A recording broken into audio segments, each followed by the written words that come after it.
Pagkatapos nga ng halos isang buong taon na walang galawan itong project car natin na si Toyota RR, bubuhayin natin ulit siya. Ito na yung third part guys, so panoorin natin mabuti kung ano yung mga gagawin natin sa kanya para mabalik ang kanyang alindog. Let's go! Halina at sama-sama tayong sumakay kay Toyota RR para i-drive siya papunta sa Auto Pro. Tingnan mo na may steering wheel na to boy. Kadiri talaga.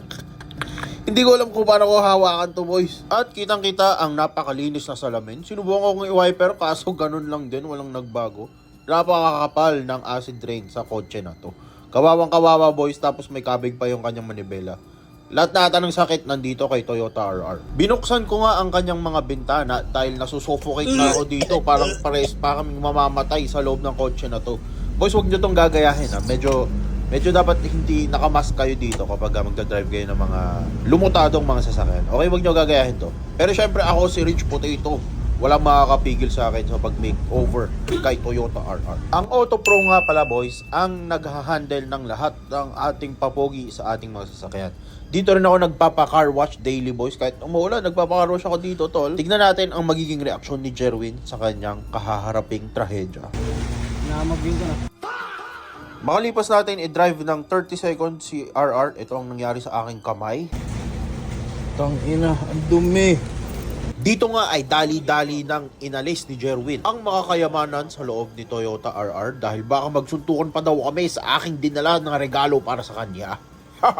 Hindi niya nga mawari kung paano sisimulan ang ating Revo. Minsan napapaisip na lang daw siya kung bakit niya ba ako naging kaibigan. Kitang-kita mo ang pighati sa kanyang mukha. Parang naiiyak na siya dito boys. Pasensya ka na tol. Upang maibalik natin ang dating alindog ni Toyota RR, ang mga services na gagawin sa kanya, ang exterior detailing, massive interior detailing. Syempre lilinisin lahat ng libag at singit-singit ng sasakyan na to. Kasunod naman ng interior detailing, idadapo naman tayo sa exterior detailing. Syempre, para maipanumbalik natin ang kanyang tindig dati. Actually boys, napakakintab naman talaga nitong sasakyan na to. Pero since dahil siya ay napabayaan na, nag-fade na yung kanyang kintab, no? So, ipapadetail din natin yan para pumutok ulit ang kanyang kintab, no? Tapos, syempre, para matanggal natin yung mga acid rain na napakakapal nakita. Galibro, boy, napakakapal. Umaangat na nga yung wipers pag dumadaan dun sa gitna. Ipapa-acid rain removal din natin to, boy. Syempre, with coating na sa ating mga salamin. Sa next video, ipapakita ko sa inyo lahat ng gagawin sa kanya para sabay-sabay tayong mag-enjoy, tol. Napakadumi niyang mga yan, lalo na yung carpet, tol. Let's go!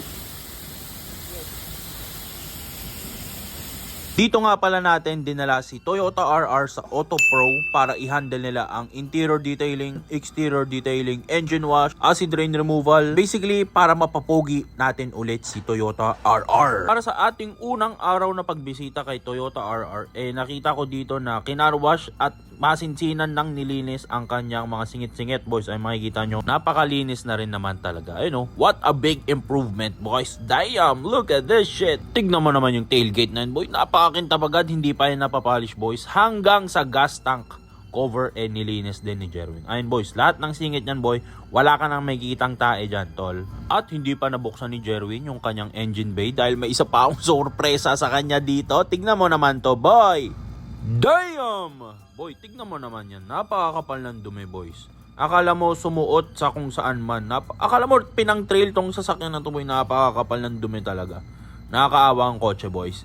Pero, syempre, si Auto Pro ang bahala dyan, tol. Nabaklas na rin pala nila lahat ng ating interior parts, boys. Ganito sila dito mag-interior detailing, boys. Tinatanggal talaga yung carpet. Sa mga magtatanong pala, bakit, boss, bakit kulay pula ang inyong interior? Dati kasi ang original na color nito, boys, color gold, no? Pero dahil nababangga daw siya palagi, sabi ng aking airmat, pina-change color nila to color gold. Hindi ko alam kung totoo daw ba yun, pero syempre alam mo naman yung ating mga magulang mahilig sa mga pamahiin. So wala na akong magagawa dyan, tol. Pagagandahin na lang natin yan. Pag nagpalinis kayo dito sa Auto Pro guys, lahat ng ating singit-singit kinukuskus talaga yan. Masinsinan talaga ang nangyayari dito ang paglilinis boys. Ayun, no? Isipin mo kung nakita nyo lang talaga yung interior na itong sasakyan na to boy. Nakakarumal-dumal talaga. Sa kasamaang palad nga dahil yung ating magulang nilagyan nila ng car cover, yung ating mga stock seats ganito ang nangyari sa kanila. Nagkaroon sila ng parang tuldok-tuldok dahil ayan yung mga botones boys parang nakalbo na sila.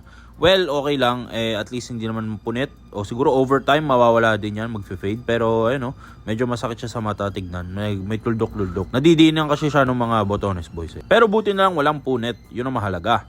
Panoorin naman natin kung paano nililinis at tignan mo naman yung dumi na yan, tol. Ito talaga yung sasakyan ako na sure ako never siyang pina-interior detailing, boys. Sure ako dyan, tol, kasi kami ang first owner ng kotse na to. At yung parents ko, hindi naman nila alam na may ganitong services pala. Di ba?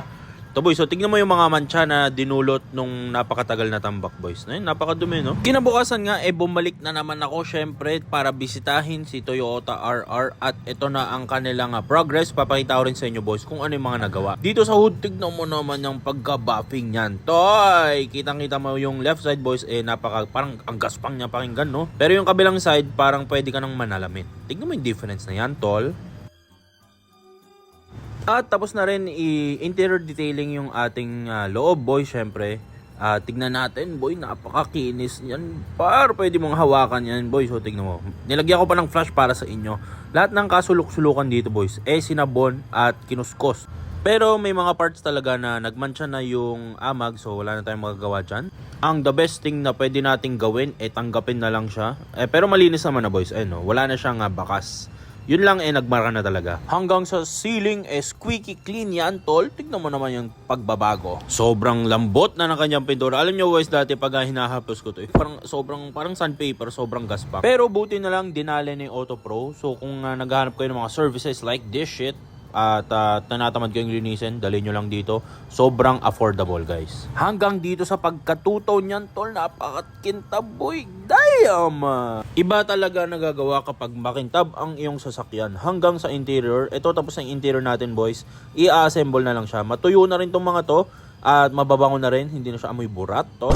Napakabango niyan. Kaso yun lang talaga tuldok-tuldok siya, no? Pero mawala rin yan overtime. At syempre, nakalimutan ko ipakita sa inyo, boys, yung ating engine bay, tol. Dito ako proud na proud sa Auto Pro talaga, boys. Tignan nyo yung kanilang ginawa. Bagang! Toy, tignan mo yan, toy!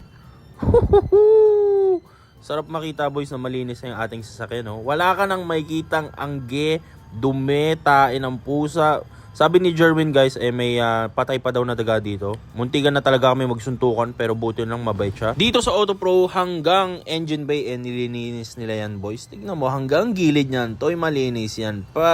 Hanggang yung mga parteng hindi niya na maabot. Tinawag niya pa si LeBron James para abutin yan at kuskusin.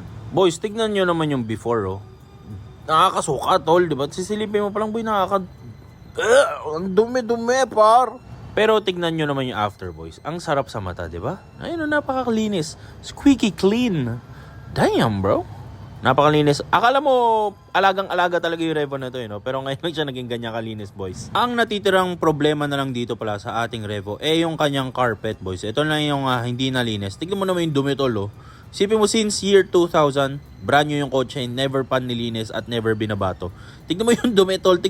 Paano napuno ng dumi yan, tol? Damn, puto parang lupa na, no? Siguro then boys, dahil yung mga, kunwari, umuulan, inapak mo, syempre hindi mo naman nakikita, di ba? Pero overtime, syempre nagpapatong-patong.